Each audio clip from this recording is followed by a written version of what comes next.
Assalamualaikum warahmatullahi wabarakatuh. Apa kabar Bapak Ibu semuanya?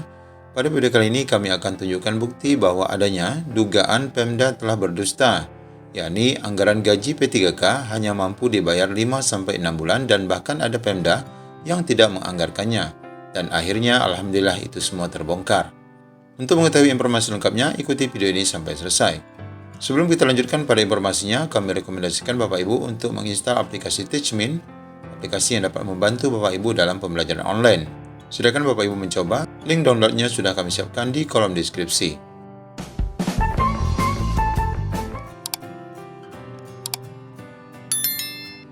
Baik Bapak Ibu, di sini kita akan dengar terlebih dahulu paparan dari Ibu Agustin saat raker bersama instansi terkait berkenaan dengan pembayaran gaji P3K.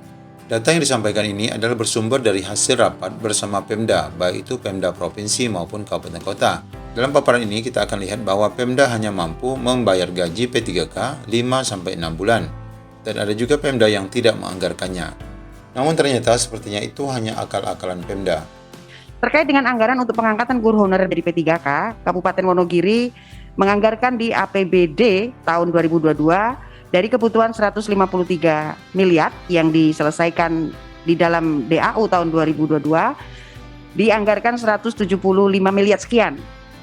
Kemudian Kabupaten Lampung Timur dari 120 miliar yang dialokasikan oleh APBN, dialokasikan di APBD hanya 26 miliar atau setara dengan 5 bulan gaji.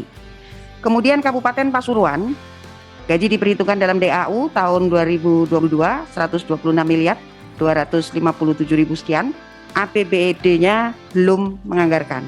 Kemudian Kabupaten Sanggau, gaji diperhitungkan dalam DAU tahun anggaran 2022 sebesar 149 miliar sekian, gaji yang dianggarkan untuk APBD hanya 24 miliar atau setara dengan 6 bulan gaji. Kupang, gaji diperhitungkan dalam DAU 2022 33 miliar sekian dan APBD-nya belum menganggarkan. Izinkan Ibu, jadi kami melanjutkan apa yang tadi disampaikan oleh Pak Isa, Pak Dirjen Anggaran, untuk melihat dari perspektif hubungan antara pusat dan daerahnya. Jadi sebetulnya yang kami lakukan adalah konsisten ya, sejak kita lakukan baik itu di tahun 2020, 2021, dan 2022. Nah, cuman mungkin judulnya yang agak beda. Di tahun 2020 kita dulu memperkenalkan dengan istilah DAU tambahan. Jadi udah stated itu DAU tambahan. Waktu itu kita kenalkan untuk kelurahan dan juga untuk untuk P3K. Namun oleh BPK nggak boleh, Bu. Jadi kalau DAU ya DAU aja, nggak boleh ada tambahannya. Nah, jadi kita lakukan perubahan skema. Caranya gimana? Ya kita tetap hitung ya, dari DAU yang dasarnya dulu dihitung ya, alokasi dasar ditambah celah fiskal itu ketemu, dan dalam menghitung alokasi dasar termasuk di dalamnya adalah kebutuhan baik itu PNS daerah maupun kebutuhan P3K. Nah, jadi ini udah kita masukkan dalam menghitungnya. Nah, cuman kan tadi seperti yang disampaikan oleh beberapa daerah, ya mungkin sebelum ke beberapa daerah saya sampaikan dulu, di tahun 2021 kita alokasikan sekitar 18,77, dan kemudian di tahun 2022 kita alokasikan karena earmarking, jadi sebenarnya nggak boleh dipakai untuk yang lain, jadi kita mengalokasikan kebutuhannya itu karena tadi jumlahnya untuk hasil seleksi 2021 ada sekitar 507.000, jadi alokasinya adalah sekitar 22,6 triliun, itu untuk 14 bulan, jadi termasuk THR dan gaji ke-13.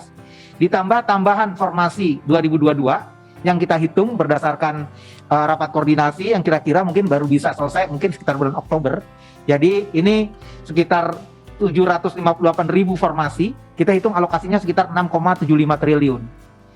Dan dari earmark yang tahun sebelumnya ini ada 18,77. Jadi kalau dijumlah dari kebutuhan dikurangi dengan earmark, kita dapat angka 10,58 triliun. Nah, ini udah kita masukkan di dalam DAU tahun 2022.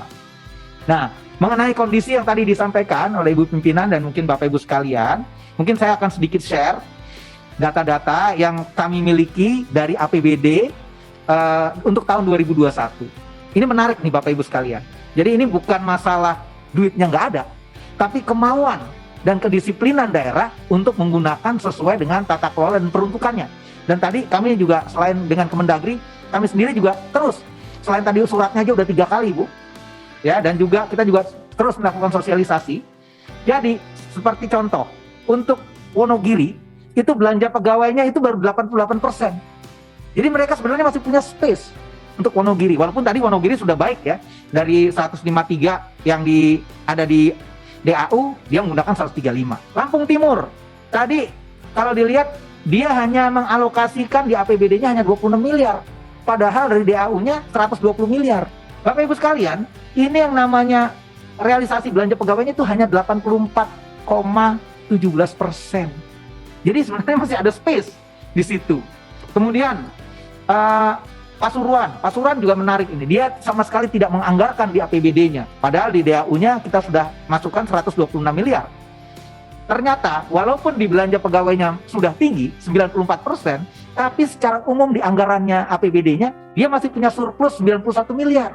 Jadi kalau mau, ini bisa dianggarkan gitu. Nah kemudian juga Kupang ini juga menarik nih. Kupang ini juga tadi tidak menganggarkan di APBD-nya dan dari DAU-nya 33 miliar. Ini belanja pegawainya 135%. Jadi udah tinggi sekali. Tapi dia punya surplus itu 235 miliar.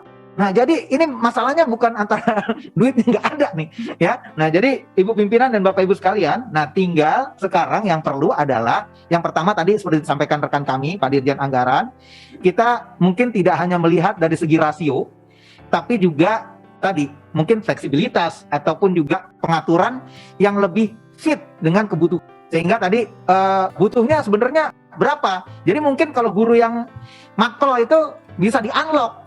Karena dia kalau bisa ngajar matematika, maksud dia nggak bisa ngajarin yang lain. Terutama untuk pendidikan dasar ya. Dan kami dari Kementerian Keuangan, kami nanti akan siap bersama tadi Pak Isa, Pak Dirjen Anggaran, kami akan lihat nih caranya gimana. Ya, karena ternyata masalahnya nih bukan uang. Tapi satu tadi masalah disiplin dari penggunaan dan juga kemauan. Nah, karena di mana ada kemauan di situ pasti ada jalan. Nah, apalagi nih jalannya udah ada, tinggal kemauannya yang belum ada.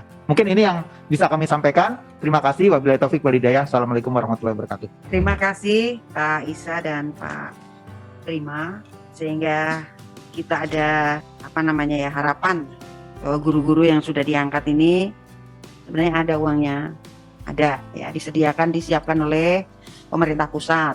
Hanya saja teman-teman di kabupaten kota itu berpikir bahwa untuk SK yang baru ini ada DAU tambahan gitu ya Pak ya. Tidak ada DAU tambahan, yang ada adalah earmarking. Jadi tidak boleh dipakai untuk yang lain. Ini mungkin ada juga masukan untuk teman-teman di Kemendagri dalam proses nanti perhitungan APBD tahun 2021 yang akan datang. Mungkin udah hampir nih proses penyusunan ini, laporan pertanggungjawaban kabupaten kota. Dana-dana yang di earmarking oleh Kementerian Keuangan itu sisa atau dipakai buat apa? Atau masih tetap di situ yang dicadangkan untuk membayar guru-guru pada saat nanti SK-nya keluar. Nah ini kan harus dipastikan juga Pak. Jangan-jangan kepake juga. Nah mudah-mudahan tidak lah. Mudah-mudahan seperti beberapa kabupaten yang seperti dilihat itu surplus ternyata. Karena kalau di earmarking nggak berani pakai ternyata. Nah kalau sudah begitu ini berarti ada angin segar, informasi yang cukup melegakan bagi para guru yang menunggu SK-nya turun.